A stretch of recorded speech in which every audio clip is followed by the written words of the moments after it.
Welcome to Lynn Cullen Live at pghcitypaper.com. Email your questions and comments to Lynn at pghcitypaper.com. Hello, hello, hello. Good morning to you. Yes, it's a Monday, but I don't hear myself. Okay. I do not hear myself. Hello, hello, hello? Hello, there I hear myself. Okay, so it's just me not hearing. Hi! Welcome. Beautiful Sunday, hot Monday. How about them Bucks? Are you watching this team? Unbelievable. Pedro. They're unbelievable. They're just unbelievable. We're one game out of first place. There are only 2 teams in all of Major League Baseball that have records over 600, and they are St. Louis Cardinals, and 1 game behind them, that would be the Pittsburgh Pirates.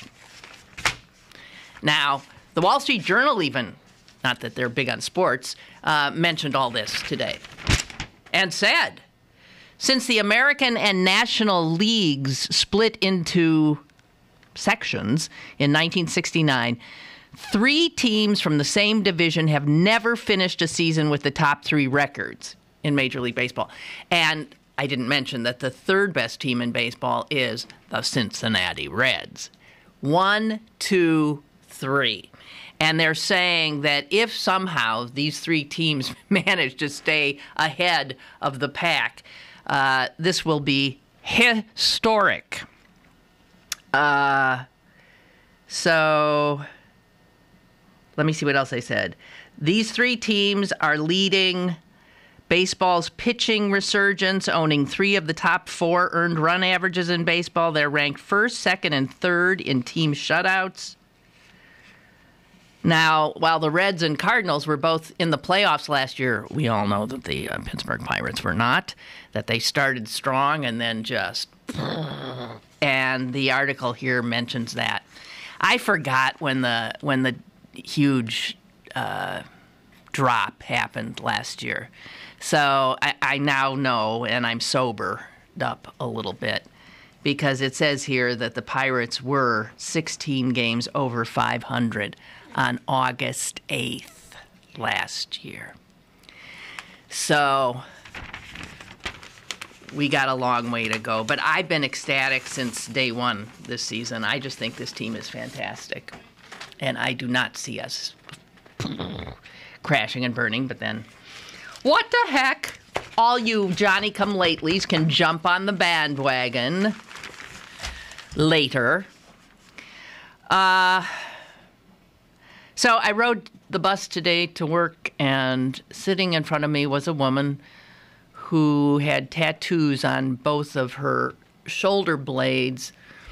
And at first I couldn't tell what they were, and then I saw that they were both angels. They were like these angels, and they were facing each other.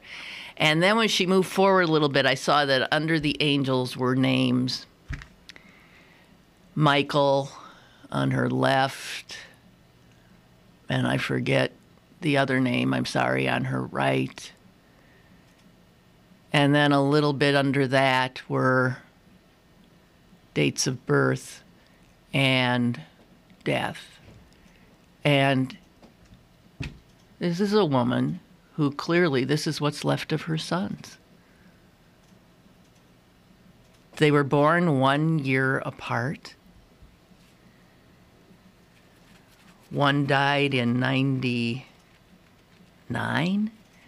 One died in, I don't know, 2001 or something. Can you imagine? Can you imagine?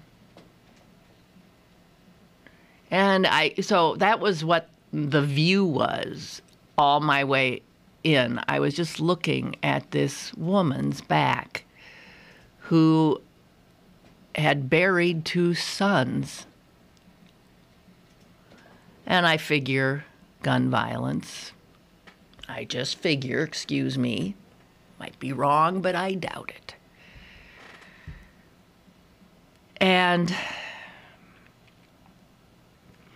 it brings me to this thought.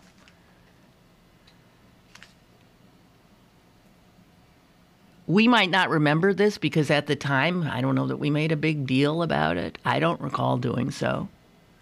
But 10 years ago,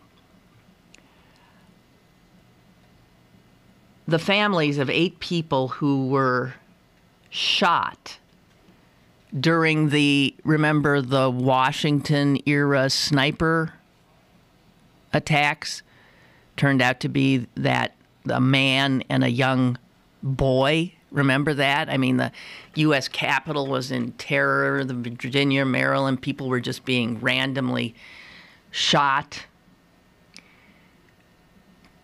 Well, 10 years ago, some of the families of the victims sued. And they sued the makers of the rifle that was used. They sued the seller of the rifle that was used.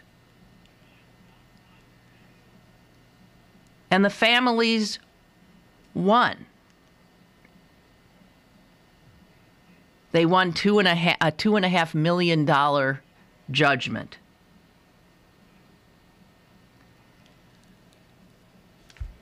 That was the end of that. The NRA went berserk and immediately got to work. And, you know, it doesn't take the NRA too long to get things done in Washington, D.C. It might take the rest of us a lifetime to get something done in Washington, D.C. But when the NRA has a bee in its bonnet, believe me, things move. And so, 1 year later, Congress passed, here's the bill, the Protection of Lawful Commerce in Arms Act. And what that did was incredibly limit, pretty much do away with, legal liability for gun manufacturers, for gun distributors, and for gun dealers. So, think of this. Our law, somebody who's tending bar can end up in jail for serving one drink too many to some guy who gets in his car then in an inebriated state and gets in an accident which maybe kills innocent people.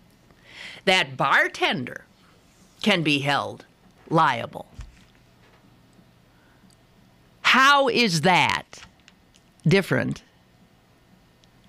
than the gun dealer or the gun manufacturer who recklessly doesn't give a damn who's buying, gets bought? As you know, an extraordinary number of gun transactions in this country get no background check whatsoever. By law. By law. Oh. 30 to 40% probably of all background checks, of all gun transactions, have no background check at all. So, believe it or not, a defective BB gun can be recalled, but not a defective real gun. The maker of a BB gun or the seller of a BB gun that causes damage to some people can end up in legal jeopardy, but not the dealer of a real gun. And yet, every gun represents a potential danger, does it not?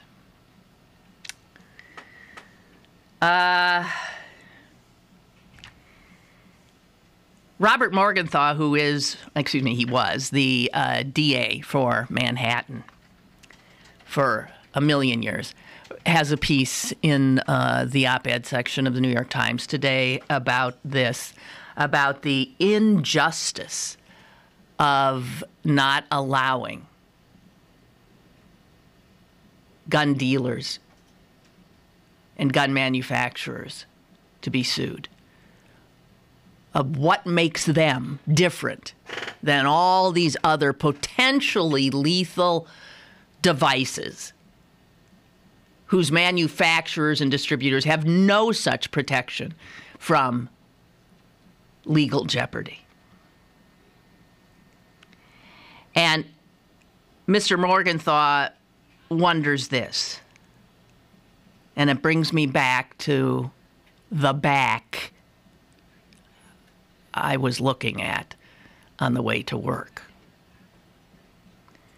One wonders, he writes, whether our nation's legislators would be equally comfortable excluding the gun lobby from liability if more of them had to raise their children on the south side of Chicago or in other inner city neighborhoods plagued by gun violence. One wonders, indeed.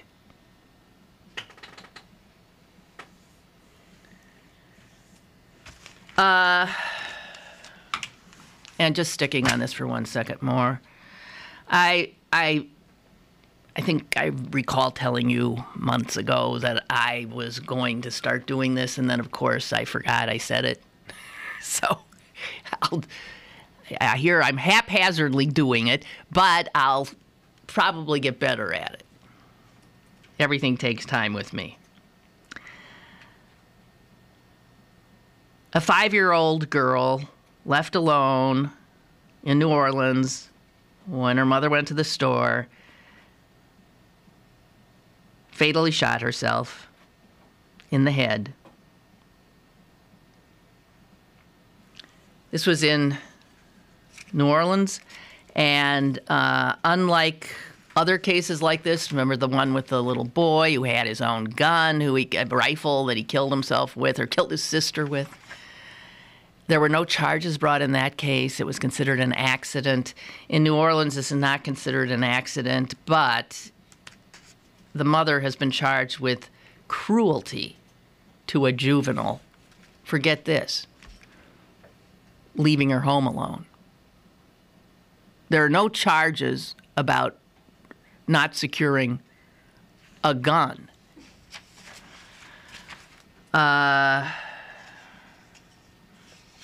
.38 caliber revolver. There's one of these stories a day, and I don't know. It doesn't make any difference. I mean, whether I tell you about them or mark them, it doesn't make any difference. We know where we are as a country on this issue, and it's simply appalling. Simply appalling. There's another piece that suggests that okay, if you can't sue these jerks, how about if you have a tax? Oh, I can see this getting through the Congress. For every gun sold, those who manufacture them or import them should pay a tax.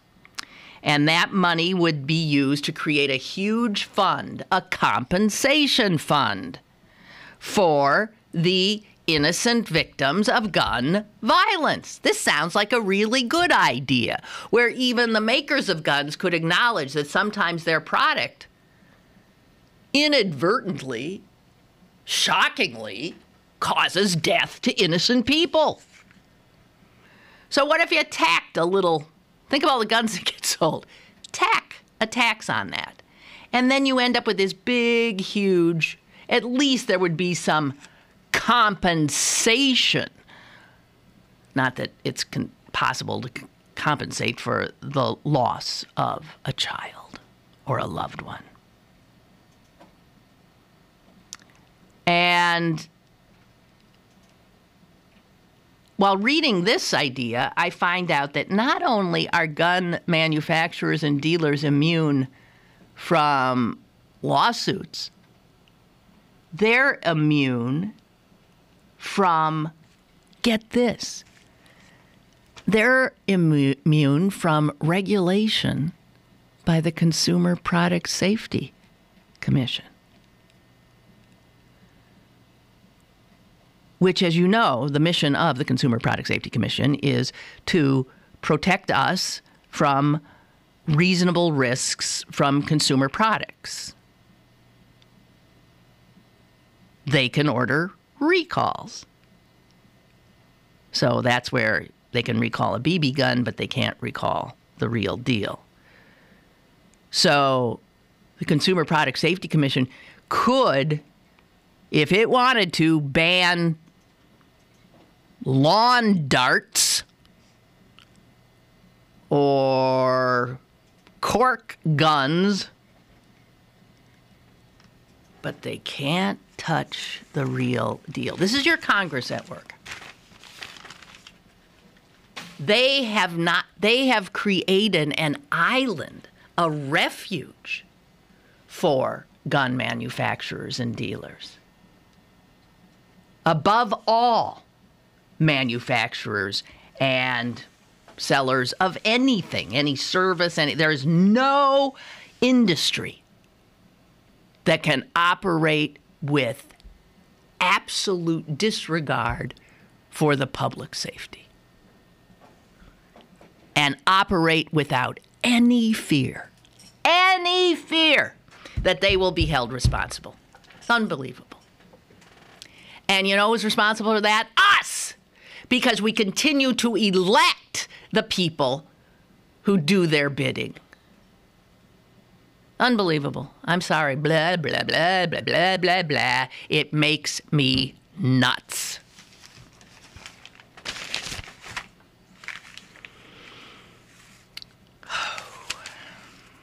Hey, what's with the Kenny Chesney crowd? Oh, they totally... Okay, so this is now known. I mean, the city gears up for these regular summer Chesney concerts. He's a regular stop. We're a regular stop on his tour. Apparently, he attracts larger audiences here than anywhere else. The boats start lining up 3-4 days before. So the partying starts 3-4 days before. This makes Steeler tailgaters look like, excuse the illusion because I mean it in the old-fashioned sense, like ladies at a tea party. What is with? Did you see the pictures of the garbage left behind? Even Scott Mervis, who reviews the concert, couldn't even start the review without saying that you have to stagger through the aluminum and glass-strewn parking lot, preferably with shoes on, to actually make it into the concert. He's saying that it is really hard to navigate through this crap.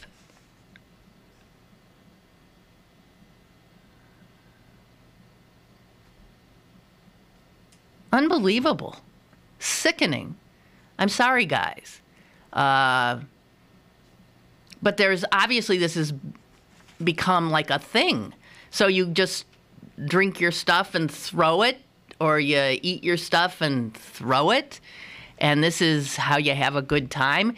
And then some other poor soul who makes minimum wage has to spend days under this hot, unforgiving sun cleaning up your garbage? Beyond belief.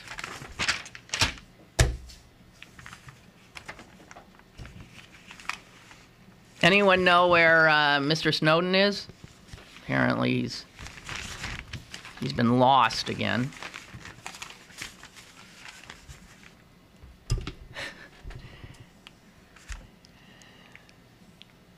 Gotten a little tiff with a friend on Friday night about this. She thought he was a hero. I don't. But then she thinks Julian Assange is a hero. I don't.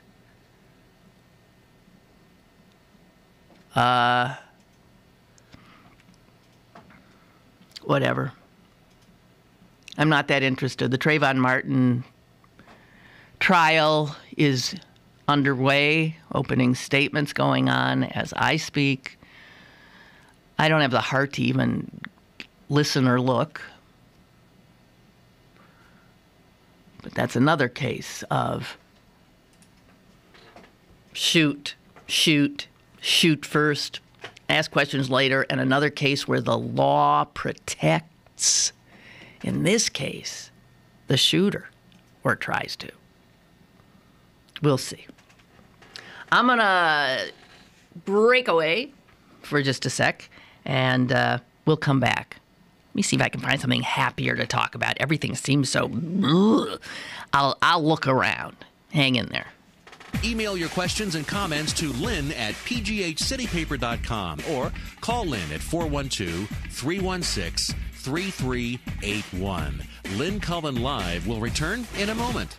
Hi, I'm LeVar Burton, and I'm proud to be a book person. How do I choose a book? Sometimes it's the cover, sometimes it's the title. I guess I'm pretty visual. If a book's really impressing me and the writing is really good, I will peek and see what the last paragraph is, because the endings of books should rock you. I am a book person, and if you're a book person too, read to a child and spark a lifetime of ambition. Join me at bookpeopleunite.org, because reading is fundamental. A public service announcement brought to you by Reading is Fundamental, Library of Congress, and the Ad Council. Pick up the all-new Pittsburgh City Paper today. Still the #1 source for weekend fun in the Burgh. Go online now at www.pghcitypaper.com to vote in the 2013 Best of Pittsburgh Readers Poll and type in the promo code CPTSTIX for your chance to win Taylor Swift tickets. Vote now before it's too late. Pittsburgh City Paper, available at over 1,700 locations throughout Western Pennsylvania and on the web at pghcitypaper.com. You're listening to Lynn Cullen Live at pghcitypaper.com. Once again, here's Lynn Cullen. Okay, checking to see if the Supreme Court, any of its rulings have come down, but it does not appear so. And I want to tell you that I did immediately go looking for some happy news. Ooh, here it is. Supreme Court issues ruling on affirmative action. Oh, no, this is not going to be happy news. I bet. Hang on. This is a case out of Texas. You know, the usual kind of case, a white student who didn't get in, suing. Well, guys, don't... They sent me to a dead end here. Never mind. Okay. All I have is they're sending it back, the case back to a lower court. I don't know what this means. Ruling is 7-1. Case sent back to Fifth Circuit. Ginsburg dissented. Kagan recused.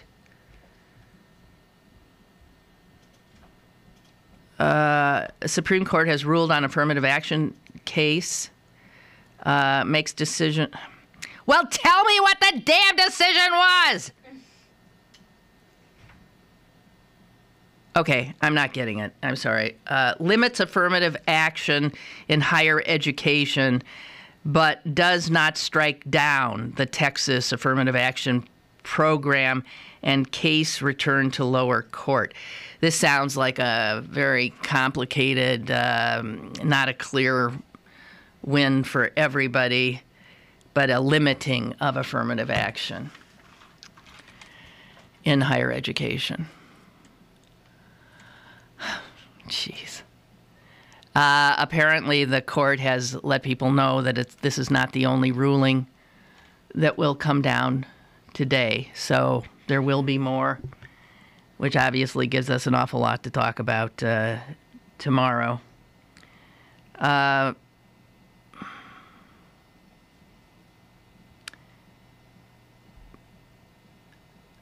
Okay, so somebody at Slate is calling it a punt. That they just haven't done much anything with it. Well, Maybe a punt is better than, a bad ruling. I don't know. Now, because I didn't find anything happy, I want to ask you something. I don't watch a lot of television, but my son's been in town, and he does. And so the TV's been on a lot, and I have found myself subjected to this new ad barrage from UPMC. Have you seen these things? You're lucky. I've seen 3 different ones, and they involve big shots from UPMC. In one case, the cadaverous chairman of the board, a guy named G. Nicholas Beckwith III. I wonder if he belongs to the Duquesne Club. G. Nicholas Beckworth III. And you know who he sort of reminded me of? I just looked up and I saw this man. It was he looks like he weighs 60 pounds. And his neck doesn't quite fill out his shirt. And he reminded me of Mr. Burns. He did. Well, if you've seen the ad, you tell me if you didn't get a quick Mr. Burns feeling. Hello? Hello, caller? Hello? Hello? Am I on the air? Yeah, we need to try to fix that. Something, our audio is really screwy here. Hi. Oh, I am there. Okay. I was calling about your comments about the UPMC ads. Yes. About the UPMC ads. I'm turning my volume down on my computer. Okay. You're right. The UPMC ads are absolutely ridiculous.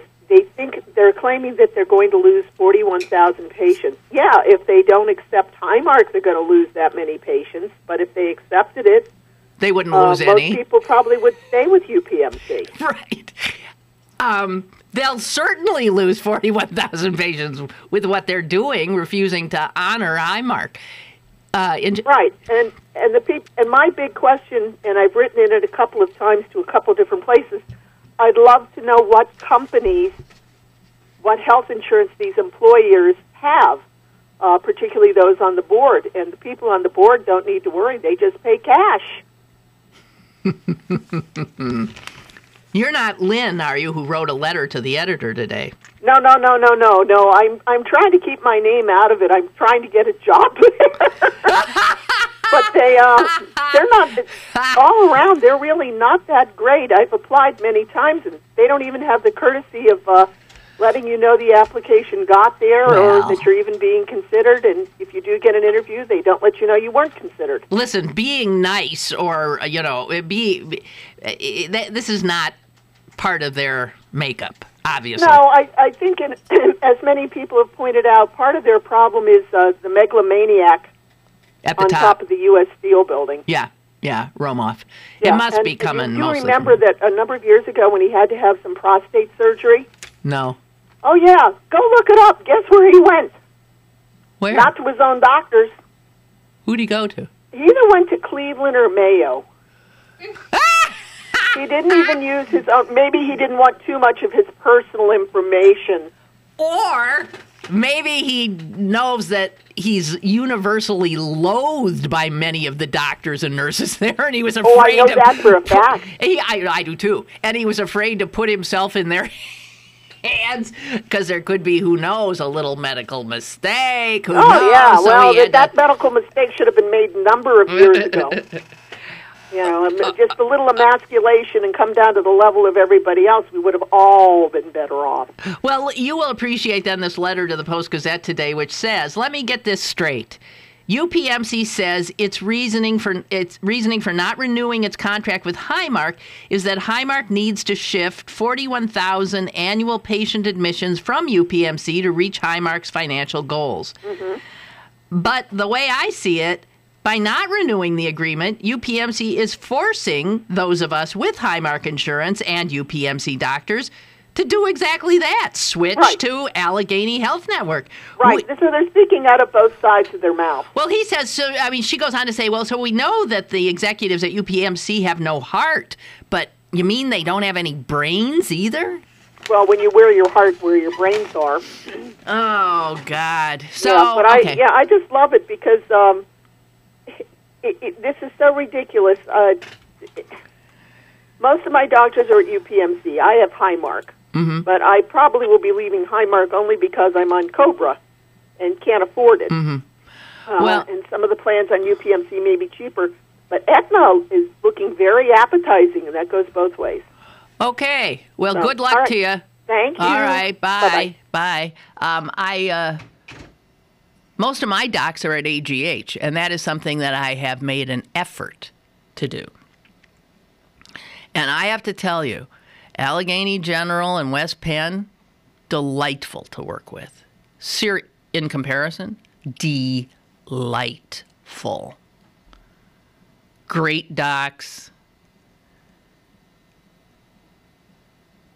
And if you look at the ratings, if you ever go to those places that rate procedures, let's say you're going to have a prostate surgery, there's places where you can go that show you how the outcomes in various hospitals. And AGH regularly looks better in those comparisons than UPMC.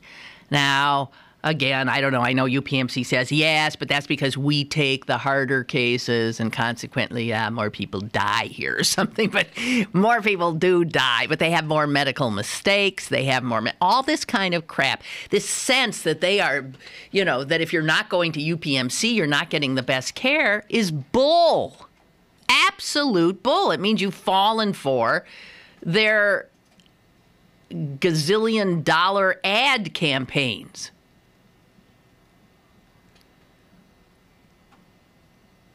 So that little tagline they have, what is it? Pick a hospital as if your life depends on it.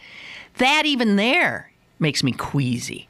It suggests that if you're enough of a fool to go to West Penn or a fool to go to AGH or take a loved one to AGH, that their lives, you don't care about their lives, apparently. And then you see that there these horrible things with this Mr. Burns Beckwith telling us that, like, hey, I'm telling you, we got to make more money, and if you do this, we're not going to make the money. And it is so... Who came up with this campaign? Usually you think their campaigns are smart. This is not smart. These are not people who they've put out front and center who you have warm feelings about when you see them. There's also some doctor that comes on, and he, too, is this big sort of aggressive-looking jerk who doesn't really know how to do the soft, let me get you on my side thing. They're out of their minds. Also stop and think of how much money UPMC is now throwing at this campaign while it poor mouths, while it says, and we're going to have to close hospitals. We're going to see Shady Side Hospital. It's gone. See this hospital. It's gone. See all these people. They're out of work. And that's if we do the right thing and allow Highmark insured people to come to us. How do they think they're supposed to win this PR war? There's no way. Here's a letter from a guy in Ambridge. UPMC has gotten so arrogant, I can't sit through its commercials. Do they have any idea how the little people respond to their top-down, condescending whining? Because that's what it sounds like. And poor mouthing. Another letter writer points out that while they're saying, and we'll have to close Shady Side Hospital, like hell, they have, according to their last tax returns, spent billions in Ireland, Italy, the UK, Kazakhstan, Singapore, China, and Japan. UPMC spent more than $1 billion on facilities in those countries. But right here, where the peons who work for it live, they threaten to close hospitals. They actually do close hospitals in poor neighborhoods. They threaten to keep their power. I find them increasingly. Who could think I could find them increasingly, since I have always found them despicable? But increasingly despicable. If you haven't seen these commercials, I hate to tell you to do this. Leave your television on for a while, some evening, until one hits you, and you won't believe it. I particularly like Mr. Burns Beckwith. That is a howler. All righty. So, one of the Supreme Court decisions we're waiting for is... Oh, sorry. Got a call. Go ahead, caller. Go ahead. Hello, Lynn. Yes. Hello, Lynn. Yes. Go ahead, please. Turn down your audio. Yes, it's down. Can Okay. you hear me, Lynn? Yes. I was just wanted to make a comment about UPMC. Yes. Have you seen the Patrice King Brown is making phone calls to homes telling them about seminars going on to talk about the benefits of staying with UPMC, which kind of surprised us here at home. So I just wanted to make that comment that they're now going to be phone calling us about moving from Highmark. I got one. I did receive one, and as soon as I heard, hello, this is, I heard Patrice's voice, and then I heard what she was calling about. I just, obviously deleted this message that had been left, and I thought, Patrice, wow, I'm sorry. Well, I'm sorry. I hope she's making as much money as Blythe Danner. Oh, of course she's not. Blythe Danner is the female voice you hear most often about, choosing a hospital as if your life depends upon it. That's Gwyneth Paltrow's mom. But, she was making nice money at KD, and then she didn't come to a contract, that she liked. And she's married to a doc, is she not? Yes, I believe she is. Yeah, well, there. And I've seen his infomercials, too. Okay, and so I'm sure they need the money. So maybe she just thinks that this is, but I've lost a lot of respect for her. I'm sorry. Okay? Thank you. Bye. Bye-bye. But that's what they do. I mean, they think, who's beloved in Pittsburgh? Oh, Patrice King Brown, and, and they gave her whatever money it took to do this. So that sweet voice is in your ear and saying, trust me. Trust me. And that's a smart move. Okay, I'm being told that I can calm down about the Supreme Court. They will not be issuing their defense of marriage opinion today. They will not be issuing their ruling on voting rights. Okay, so I'll back off. So those will all probably come down tomorrow. So there was an interesting piece about all this. The Voting Rights Act, the affirmative action case, all of these cases before the court. Because at heart, what they all have to do with is that basic tenet of America, which is a sense of equal protection under the law, or of the law. Not quite clear how that reads. That it should not matter, right? Your color, your ethnicity, your gender, your anything. Every American is to be treated equally. Now, that would seem to be very black and white, but of course it is not. It's very difficult. If you were to do it in an absolutist way, then, of course, same-sex couples would be allowed to marry. Everybody, the same rules for everybody. But that would mean affirmative action would be in trouble. Right? Because if that were the case, there would not be any hand up or a little bit of a push for certain Americans as opposed to others. So, according to this analysis, of these 4 big cases that the court heard this term, same-sex marriage, affirmative action in higher education, the fate of the Voting Rights Act, which was passed in 1965 and has been re-upped over and over and over again.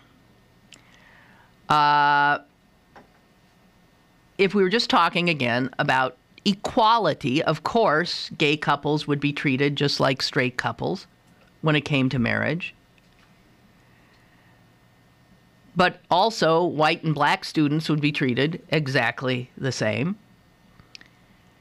And in terms of the Voting Rights Act, in which a lot of southern states and jurisdictions have a special burden of proving that they're treating their people equally, whatever oversight comes their way would also have to apply to every other state, including ours and all other jurisdictions.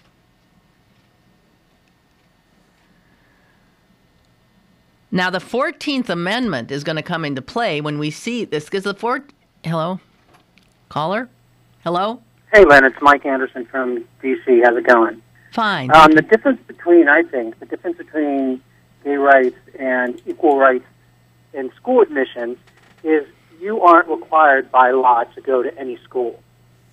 And the state is saying that this population has more value in gay rights than the other population. But in a school, since it's a democracy, they can have anyone they want come or not come to their school. All the law is saying is that the schools can't use race as a determining factor. They could easily gather this data from income. Well, I think a lot of people are suggesting that this is where affirmative action needs to head these days, that it disadvantages whites from poor backgrounds.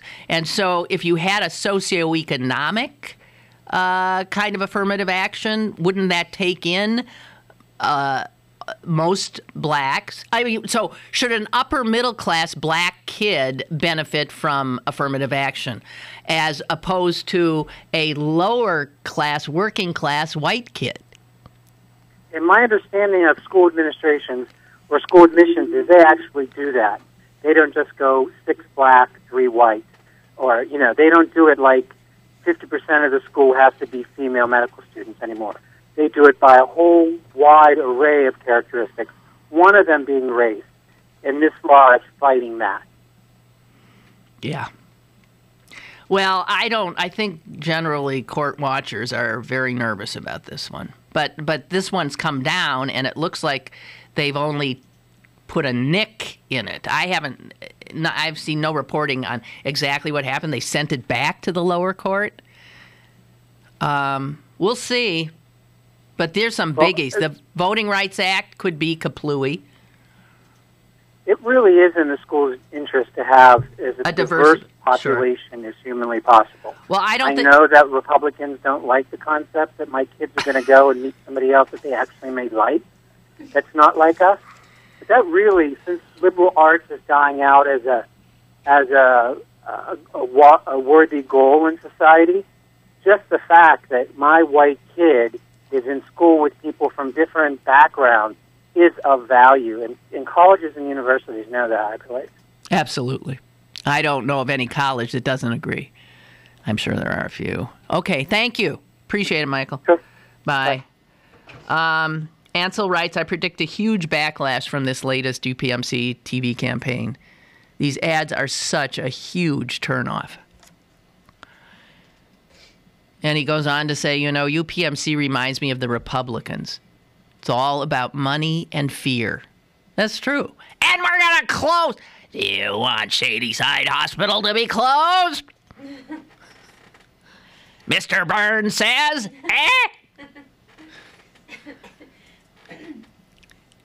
Ansel wants to know who's advising UPMC's marketing department. Well, I remember when Romoff's brother got the big contract, his ad agency, to do their ads. Those ones with the symphony and the whatever. Anyway, Ansel also points out, well, so much for the charitable nonprofit.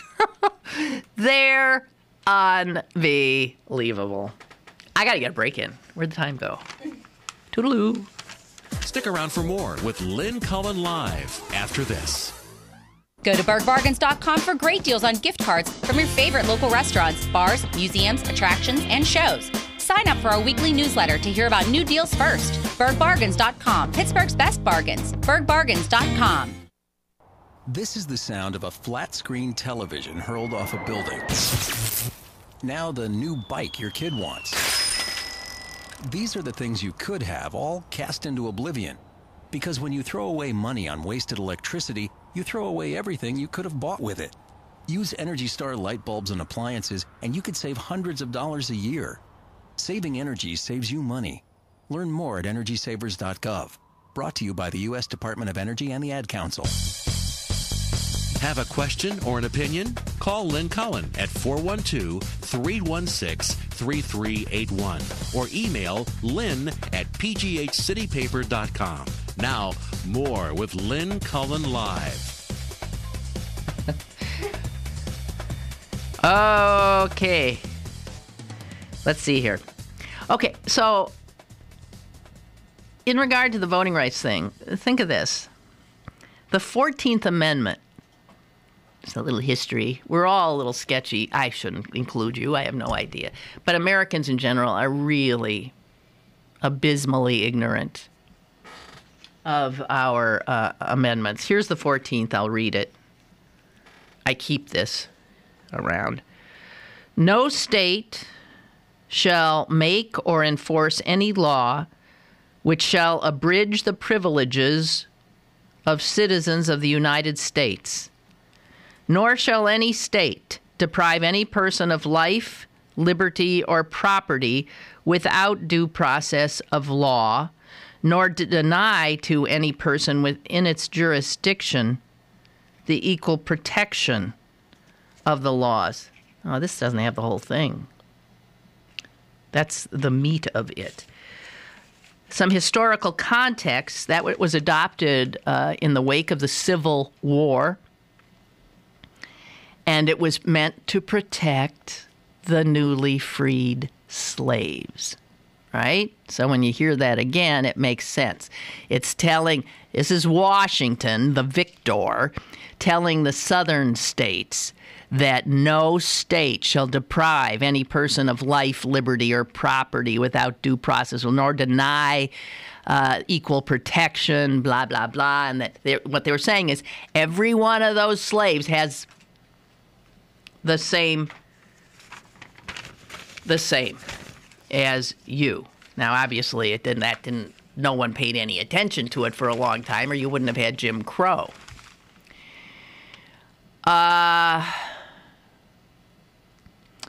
So that reading, though, of it would seem then to suggest that when you read that, then that gay people then should, without a doubt, be able. So a lot of people are wondering, well, how are they going to extend this equal protection to gays, which everybody thinks they're going to do by getting rid of DOMA, but at the same time start watering down the protection given to the descendants of those slaves. And here's one law professor, University of Chicago. What's weird about this could be that there'll be a retreat on race, which is the paradigm example of what the 14th Amendment is meant to deal with, coupled with a fairly aggressive action on gender. One thing that seems to be going on with these historically excluded groups is that they come to be thought of as just another interest group.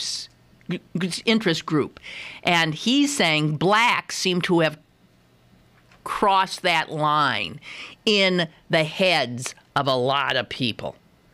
I mean, enough already, okay? They're just an interest group. Now look at these poor people, these gays.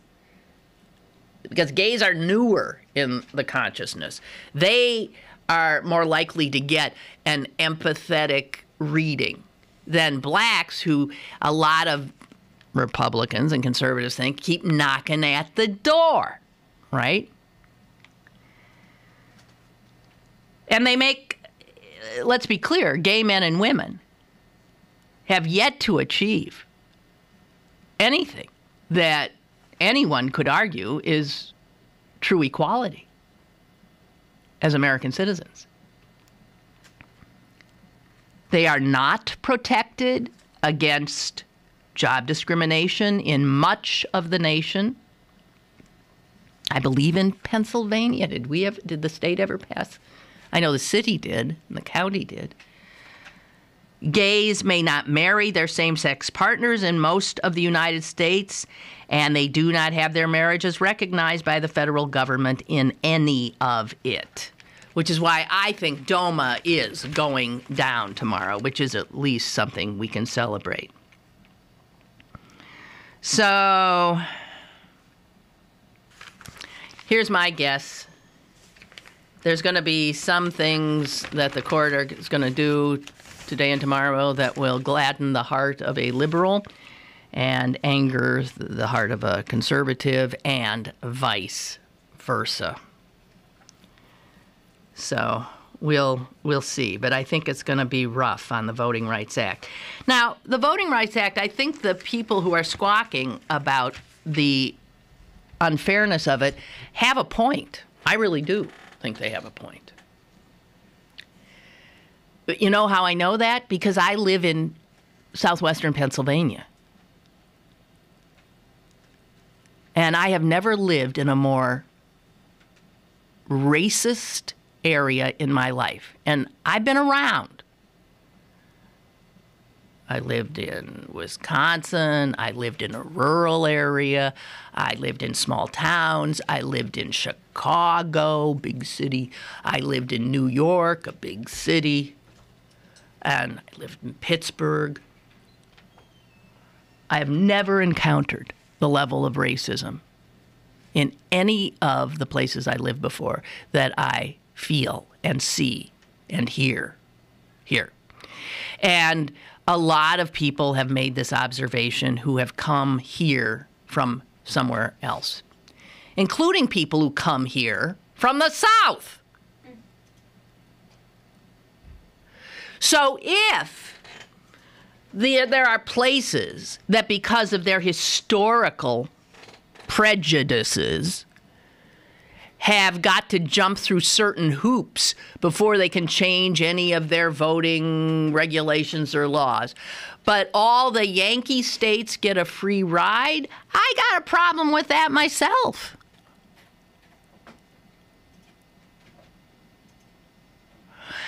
And there's a fascinating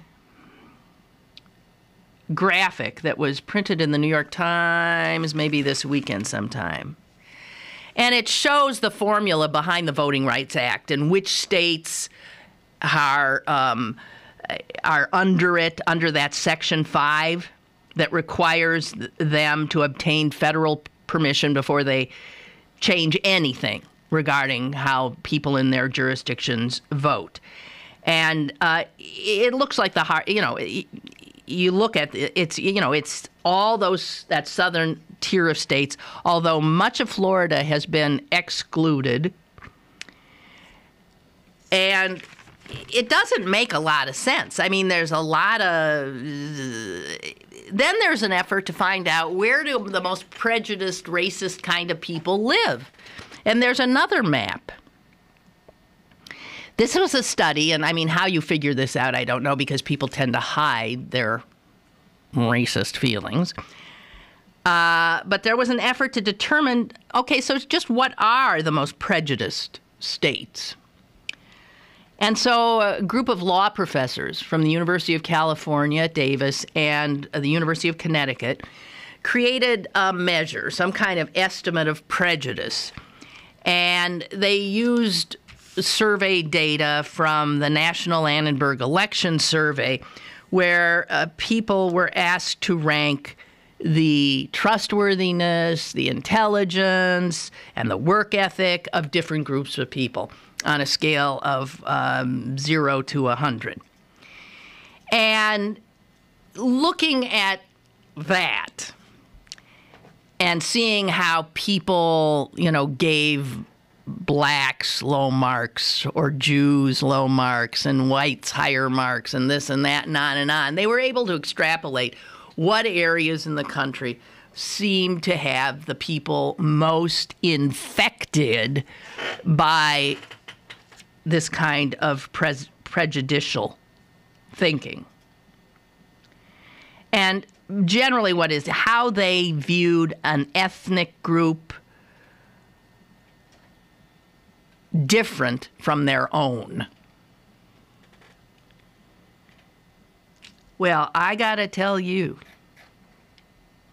that map is fascinating. And I don't even have to show it to you because I can describe it. Imagine a map of the United States of America. And we're going to darken all of the states that had 75% or more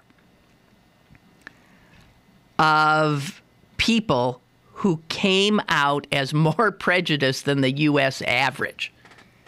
75% more prejudice than what turned out to be the average for the entire country. So these got to be the most prejudiced states. Well, I'm looking at the Deep South. That's what I'm looking at, guys. I'm looking at Texas, Oklahoma, Louisiana, all the way through. Now, it stops a little below the Mason-Dixon line, so that states I think of as pretty full of prejudice aren't in there. Like I'm sure Susan would agree with me, Missouri's not in there. Oklahoma's as far north as it goes in that area. And Tennessee is as far north as it goes. So that, believe it or not, Kentucky and West Virginia are not on. Now, I'm surprised at that because I think, yeah, right. What? West Virginia? Are you kidding me? Kentucky and West Virginia did not make the cut. There is only one state above that, even that old South, that made the grade, which is not a grade you want to make. And that is Pennsylvania. We got a lower mark than West Virginia. West Virginia did not have 75% of people above the national average. Pennsylvania, you look at this map, it's sickening. It just shows what everybody thinks of as those prejudiced states.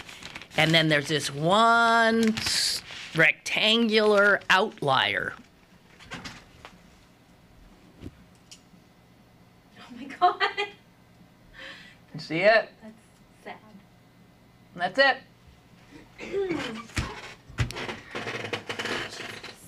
I actually, when I saw that, I felt like, well, I mean, so when people say, oh, you're just saying that because, it's anecdotal, you don't know.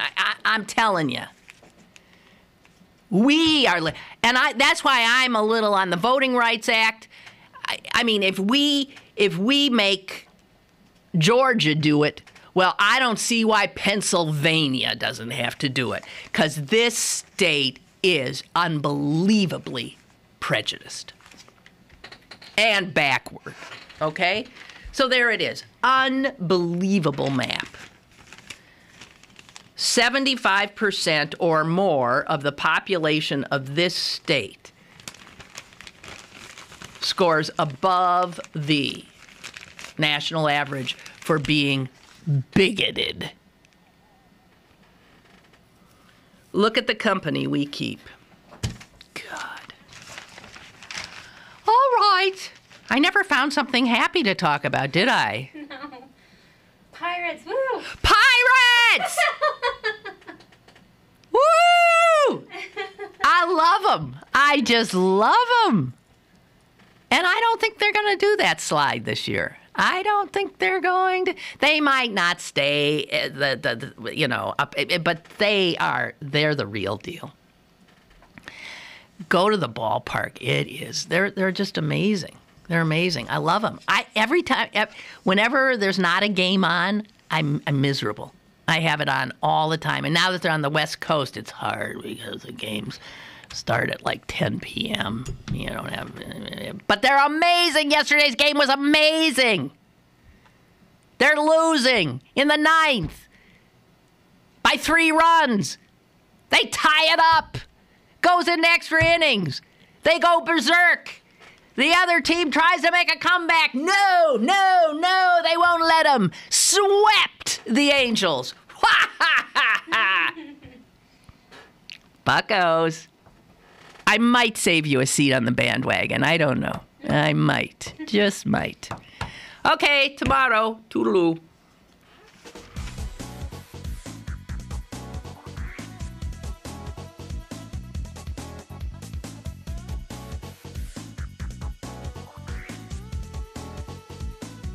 Lynn Cullen Live, Monday through Friday from 10 a.m. to 11 a.m. and archived at pghcitypaper.com. The opinions expressed on Lynn Cullen Live are those of the host and do not necessarily reflect the viewpoints of Pittsburgh City Paper, Steel City Media, and its advertisers.